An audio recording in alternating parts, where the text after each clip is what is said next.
आप जो है सिर्फ एक तुगलकी फरमान तो जारी कर देंगे कि साहब हमने एक हिटलरी फरमान जारी कर दिया कि कोई खुले में या अपने घर में या मोहल्ले में कहीं कोई कुर्बानी नहीं करेगा। कहाँ करेंगे भाई?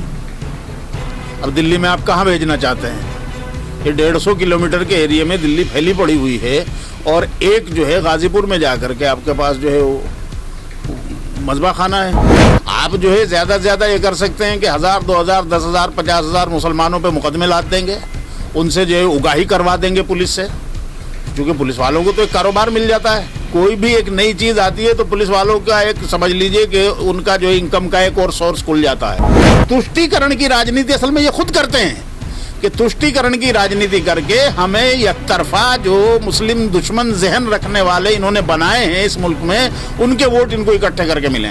60% जो अर्थव्यवस्था है भारत की वो खाड़ी मुल्कों पे टिकी हुई है और जब उन्होंने डंडा किया तो इन्होंने फौरन जो है 1 घंटे के अंदर अंदर नुपुर शर्मा को पार्टी से बर्खास्त कर दिया या मुअत्तल कर दिया और नवीन जिंदल को बाहर कर दिया।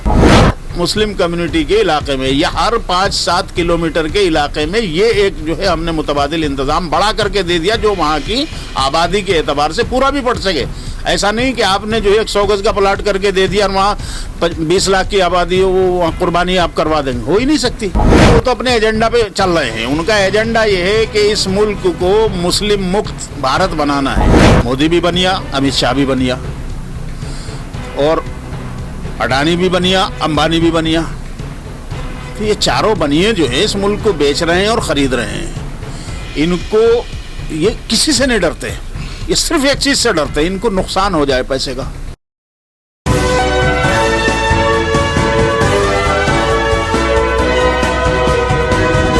आप देख रहे हैं पल पल न्यूज़ और मैं हूं आपके साथ नदीम अकरम।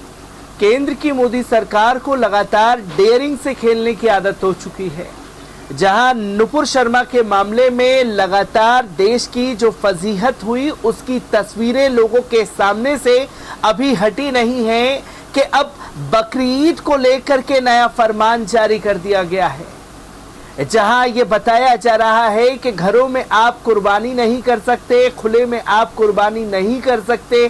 किस तरीके से लोग इसे देख रहे हैं, समझ रहे हैं, इसी पर बात करने के लिए हमारे साथ सीनियर सहाफ़ी अब्दुल रहमान आबिद साहब मौजूद है। सर, जो सरकार की एडवाइजरी है उसे किस तरीके से देख रहे हैं? देखिए, जहाँ तक गंदगी को रोकने की एडवाइजरी है तो मैं समझता हूँ कि ये तो मुनासिब है और ऐसी एडवाइज़री जो है सिर्फ त्योहारों के मौके पर ही नहीं बल्कि ऐसे भी वक्तन फ़वक्तन गवर्नमेंट को जारी करते रहना चाहिए।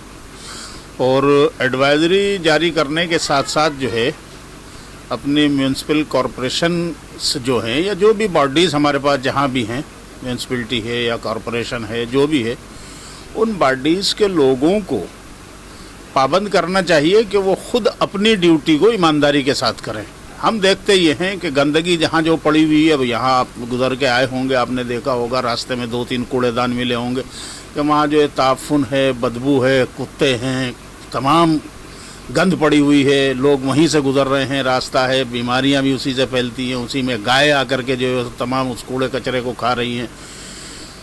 हद तो ये है कि इधर पड़ोस में आपके देखते हैं कि अबुल फजल में अल-शिफा हॉस्पिटल है, यानी हॉस्पिटल जहाँ पर कि आदमी बीमार आता है और जहाँ बीमार को बहुत साफ़ सुथरी हवा भी चाहिए, ग़िज़ा भी चाहिए, दवा भी चाहिए, वहीं उसको फ़िज़ा भी बहुत साफ़ सुथरी चाहिए। लेकिन आप देखते हैं कि वहाँ अस्पताल के सामने इतना बड़ा गंदगी का अंबार लगा दिया गया कि मतलब अच्छा खासा आदमी जो है वहाँ से गुजरते हुए बीमार हो जाए। तो ये जो है किसका की नालायकी है?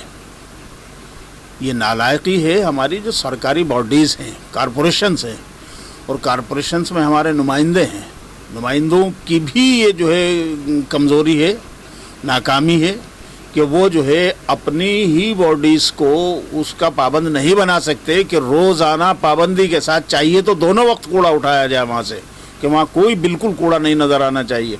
नहीं तो कम से कम एक मरतबा तो 24 घंटे में बिल्कुल वहाँ से सफाई हो जाना चाहिए, लेकिन ऐसा नहीं होता।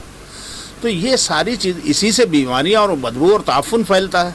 ठीक है, आपने बकरीद के मौके से जो है ये एक एडवाइजरी जारी कर दी कि साहब गंद न फैलाएं और मोहल्लों में और खुले में जो है कुर्बानियाँ करके कूड़ा कचरा और वो तमाम जो है गंद वो नहीं होनी चाहिए। हम भी इस बात को कहते हैं कि वो नहीं होना चाहिए, लेकिन उसके लिए आपको मुतबादिल भी फराहम करना चाहिए। आप जो है सिर्फ एक तुगलकी फरमान तो जारी कर देंगे कि साहब हमने एक हिटलरी फरमान जारी कर दिया कि कोई खुले में या अपने घर में या मोहल्ले में कहीं कोई कुर्बानी नहीं करेगा। कहाँ करेंगे भाई? अब दिल्ली में आप कहाँ भेजना चाहते हैं? ये 150 किलोमीटर के एरिया में दिल्ली फैली पड़ी हुई है और एक जो है गाज़ीपुर में जा कर के आपके पास जो है वो मज़बा खाना है जहाँ पर आप जानवर ज़िबा कर सकते हैं। सुबह से शाम तक तो आदमी वहाँ पहुँचेगा और फिर वहाँ जब पूरी दिल्ली के आदमी वहाँ हो जाएंगे तो वहाँ तो 10 दिन में भी जो है फुर्सत नहीं मिल पाएगी। सारी कुर्बानियाँ 10 दिन में भी नहीं हो सकती, 3 दिन में तो कहाँ से हो जाएंगी। तो आपको जो है एडवाइजरी जारी करने से पहले मुतबादिल इंतजामात करने होंगे, जब इन एडवाइजरियों का कोई फ़ायदा होगा, वरना तो इन ऐसी एडवाइजरियों का कोई फ़ायदा नहीं हुआ करता और ना हो सकता है, मुमकिन ही नहीं है। आप जो है ज़्यादा से ज़्यादा ये कर सकते हैं कि 1000, 2000, 10,000, 50,000 मुसलमानों पे मुकदमे लाद देंगे, उनसे जो है उगाही करवा देंगे पुलिस से, क्योंकि पुलिस वालों को तो एक कारोबार मिल जाता है। कोई भी एक नई चीज़ आती है तो पुलिस वालों का एक समझ लीजिए कि उनका जो इनकम का एक और सोर्स खुल जाता है, और नंबर 2 का एक रास्ता उनको और एक मिल जाएगा। ये होगा, लेकिन आप जो है उससे उस पर कंट्रोल नहीं पा सकते, वो मकसद हासिल नहीं हो सकता। ना वो कुर्बानियाँ रुक सकती और ना वो दूसरी चीज़ें रुक सकती। आप शादियों को नहीं रोक सक रहे, आप जो है जगह जगह शादियों के नाम पर पटाखे फोड़ना, जबकि सुप्रीम कोर्ट जो है वहाँ से ही ऑर्डर आ चुका है कि भाई ये जो इस तरह की आतिशबाजियाँ हैं ये बंद होनी चाहिए और इनसे तमाम प्रदूषण फैलता है, बीमारियाँ फैलती हैं। लेकिन क्या होता है, आप देखते हैं एक एक शादी में लाखों लाखों रुपए की आतिशबाजियाँ फूट जा रही हैं और वही सारी पुलिस और वो सब तमाम एजेंसियाँ खड़ी हुई देखती हैं। उनको पैसा चाहिए, पैसा मिल गया, काम सारे हो रहे हैं।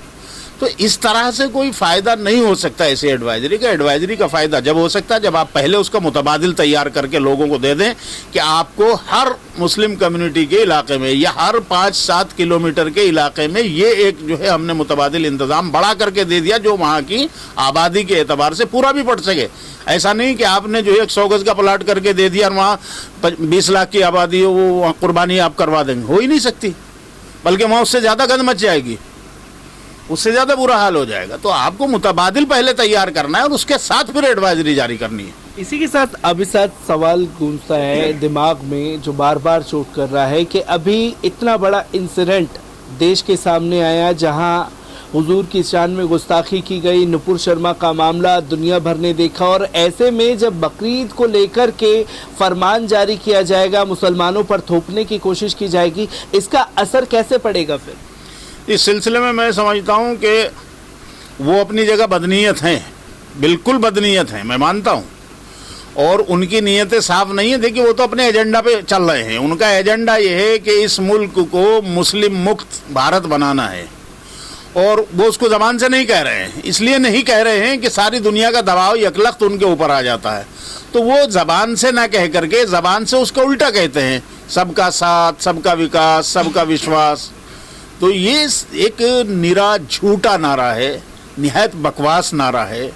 मतलब बकवास मैं इस माना कर कह रहा हूँ कि ये जो कहा जा रहा है ये नीयत नहीं है करने की, और जब किसी चीज़ को करने की नीयत ना हो तो वो बकवास हो जाती।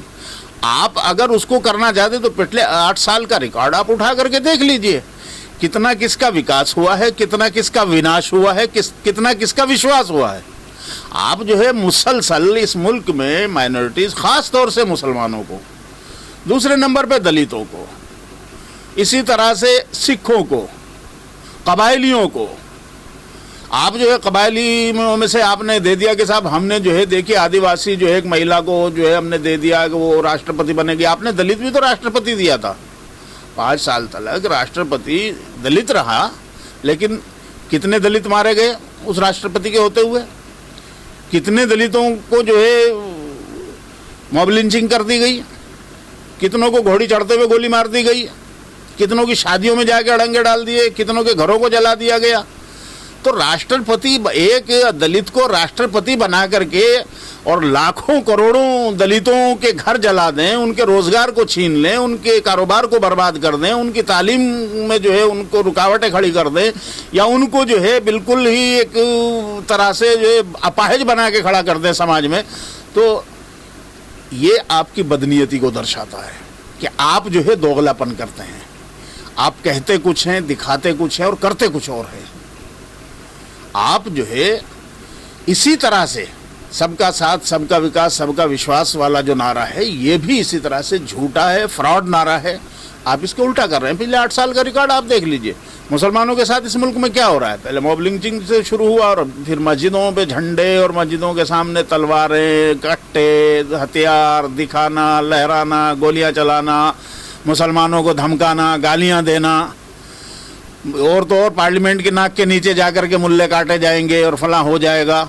तो ये, और उस पर जो है हुकूमत की खामोशी, मुजरिमाना खामोशी, तो ये दर्शाता है इस बात को कि हुकूमत चाहती है कि इस मुल्क से हमें जो है मुस्लिम मुक्त, दलित मुक्त, कबायली मुक्त भारत बनाना है, माइनॉरिटीज मुक्त भारत बनाना है।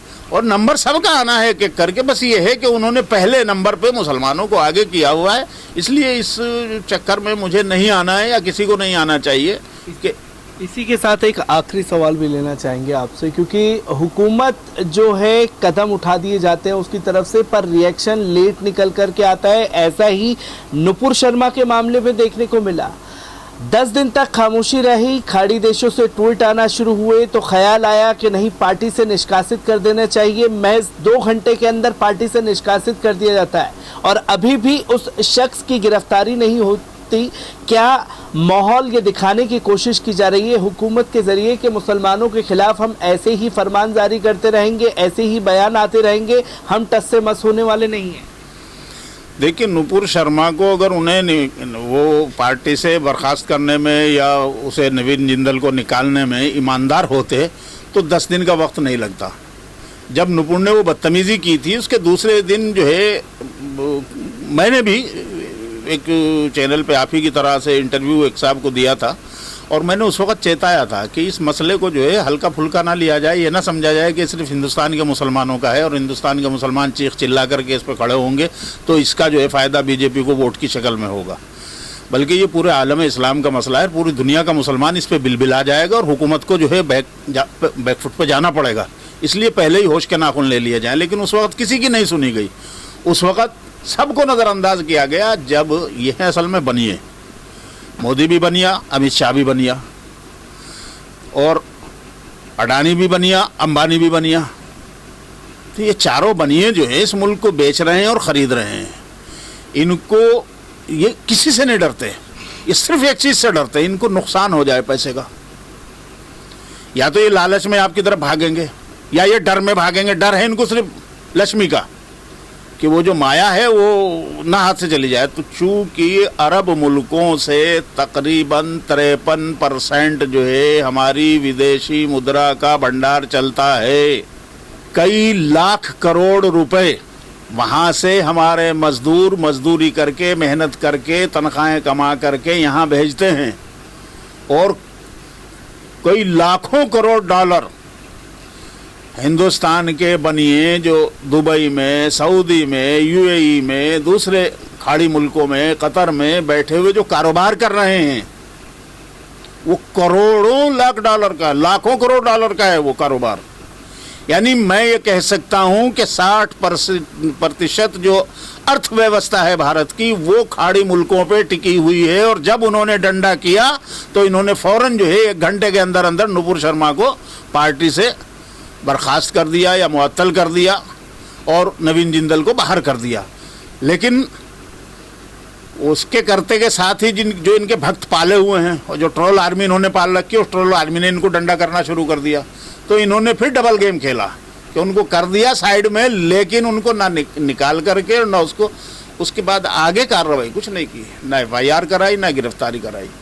तो जब वो नहीं कराया तो उनको भी धोखा देने की कोशिश की, जो अब फिर जो है उनकी नाराज़गियाँ दोबारा से शुरू होने लगी और एक एक करके वो मुल्क जो है फिर से अब एक्शन में आ रहे हैं। तो उधर वो हो गया, इधर ये जो है भक्तों को इन्होंने फिर चढ़ाया। और ये जो एजिटेशन हुए थे पहले जुमे में जो है कानपुर में हुआ, उसमें तो बहुत ज़्यादा वो कर नहीं पाए, ठीक है करा दिया, वहाँ भी एक हंगामा। पथराव किसने शुरू किया था, वो वीडियो तो आ गई हैं, लेकिन अगर किसी जर्नलिस्ट ने उन वीडियो को ला करके सामने किया तो उस पर भी केस लाद दिया आपने कि तू सच्चाई क्यों दिखा रहा है कि हमने पत्थरबाजी कराई थी मुसलमानों के ऊपर जो मस्जिद से नमाज पढ़ के निकल के आ रहे थे। इसी तरह जो है फिर वो अगले जुमे को 10 तारीख को, जो 10 जून को, किसी मुस्लिम ऑर्गेनाइजेशन की तरफ से, किसी मुस्लिम तंजीम की तरफ से, किसी मुस्लिम लीडर की तरफ से, किसी मुस्लिम जमात की तरफ से कोई कॉल नहीं दी गई थी एजिटेशन की या भारत बंद की या काहे की, लेकिन वो सोशल मीडिया के जरिए इन्हीं साजिशी तत्वों ने, इसी ट्रोल आर्मी और ये जो पाले हुए इनके जो रहते हैं, उन्होंने वो सारा गेम कराया। और मस्जिदों से चूंकि मुसलमान निकलते हैं और बाज़ जगह तो वो लोग देखे गए कि ख़ास किस्म की पहचान के साथ कि साहब नीली रंग की टोपी है या काले रंग का कुर्ता है या काले रंग का गमछा लिए हुए हैं, और वो 10-20 आदमी जो है एक बड़ी सी मस्जिद के सामने जो है भीड़ में शामिल हुए पहले ही, और वो शामिल होकर के नारा लगाया और नारा तकबीर लगा करके और फिर जो है हुल्लड़ करके 2 पत्थर फेंक करके और वो गायब हो गए और मुसलमानों पे फिर डंडा लाठी बजने लगी। फिर जब टकराव शुरू हो जाता है तो फिर तो जाहिर सी बात है, जब झगड़ा होता है तो फिर तो झगड़ा शुरू। लेकिन शुरुआत कराने वाले कौन है? वही साजिशी जो बीजेपी RSS के पाले हुए हैं। और करना क्यों था इनको ये साजिश? करना इसलिए थी कि ये दुनिया को ये दिखाना चाहते, एक तरफ तो इनको भक्तों को, ये ट्रोल आर्मी को जो है संतुष्ट करना था।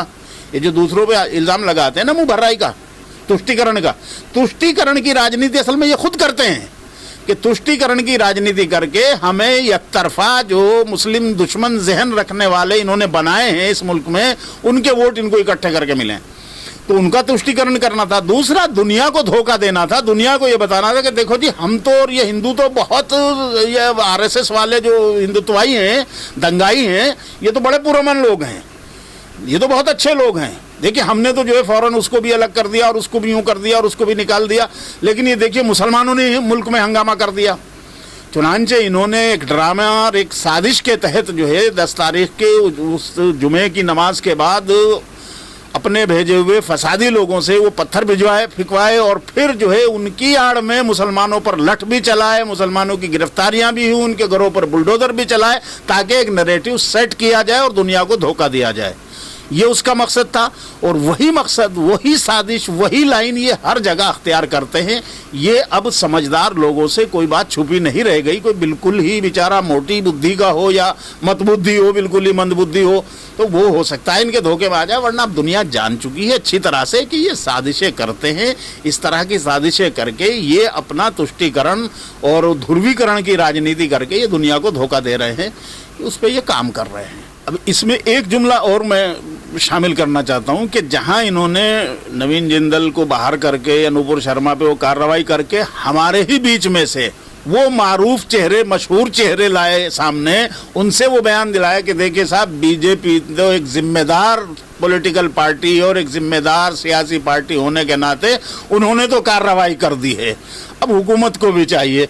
तो अगला जुमला वो गायब हो जाएगा और वो पहला जुमला जो है वही लेकर के, वो उसकी इतनी कटिंग पेस्टिंग करके वही वीडियो बना करके सारी दुनिया के मुसलमानों में पेश किया जाएगा कि साहब देखिए, हिंदुस्तान के मुसलमानों की इतनी बड़ी जमात के इतने बड़े लीडर जो है वो हमारी जो है ईमानदारी और हमारी निष्पक्षता और हमारे जो है अच्छे होने और जिम्मेदार होने का जो है गवाही दे रहे हैं। इससे ज़्यादा और क्या आपको गवाही चाहिए? तो ये हमारे ही बीच में से, मैंने एक का हवाला दिया, और भी कई लोगों के बयान आए इस तरह के। किसी ने कहा ये हमारे घर का मामला है, किसी ने कहा ये बाहर के वालों को नहीं बोलना, किसी को कुछ। तो ये इस तरह के हरबे इस्तेमाल करके लोगों को धोखा ही देना है, ताकि मुसलमानों के सर पे सारा घड़ा फोड़ दिया जाए और अपने आप को बचा लिया जाए।